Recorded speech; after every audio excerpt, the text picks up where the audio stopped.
going to be a stretch of time where things are really heating up, and you'll really want to make sure that you're taking into account just how hot it's going to be outside. Yeah, I think one of the things that we always talk about on this show and you know, during the morning shows is when we have a big stretch of heat like this, it's important to just be kind to your body and kind of listen to it, right? Yeah, just really paying attention to what your body is telling you, especially when it comes to things like heat exhaustion, heat stroke, some of those signs, really keeping them in mind.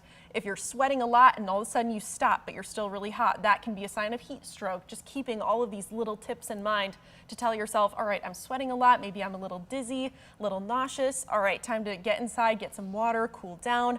Just really being kind to yourself during that time is extremely important. Yeah, cooling down, especially like if you're somebody that likes to go run outside, maybe run inside for a couple days. Yeah. When it comes to humidity, I mean, like, what does that mean for our you know, our region? I know that that could also mean a lot of pop-up storms or showers at some points during this humid time. We will see that possibility as we're getting into next week for a couple of days. With so much humidity, there's just a lot of moisture in our atmosphere. If we get a good amount of sunshine, that results in daytime heating. You can get some of these little pop-up, like popcorn showers and thunderstorms. And those don't usually end up being severe. Some of them could be on the stronger side. It's always possible, but that's just the name of the game when it comes to these really hot stretches of weather.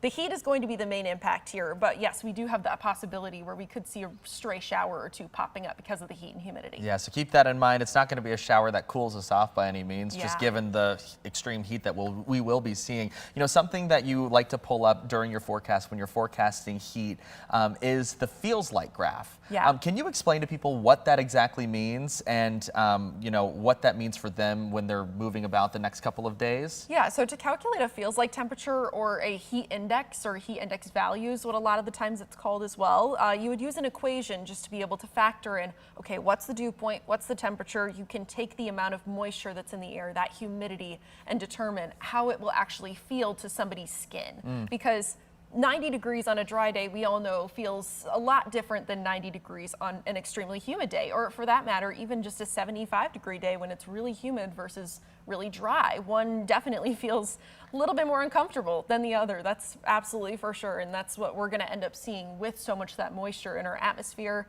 We're going to be underneath what's called a heat dome, so it's taking over a lot of the U.S., a lot of the eastern U.S., which is going to result in, yes, hot temperatures, but also a lot of that moist air that's being funneled right into the Midwest, bringing us those really hot conditions. Okay, just one last question, you know, before we go to break here. If we were talking about real temperature or real feel or that heat index, you know, which one should we be paying more attention to? I would say both are good to pay attention to. That real feel is extremely important though, because yeah, if you're looking at your thermostat and saying, it's 80 degrees outside, 80 on a dry day feels completely different than 80 on a really humid day. So it's important to kind of look at both of those, but knowing, hey, it's going to feel like 100 degrees today is of course very important as well, and would make it that you would really want to make sure you're drinking more water, staying inside more often, limiting your time outdoors, and especially limiting strenuous activities outdoors. So both important to pay attention to, but especially during this time frame, that real feel, that feels like temperature, very important to keep in mind for sure. Absolutely. All right. Thank you for all the tips. We appreciate it.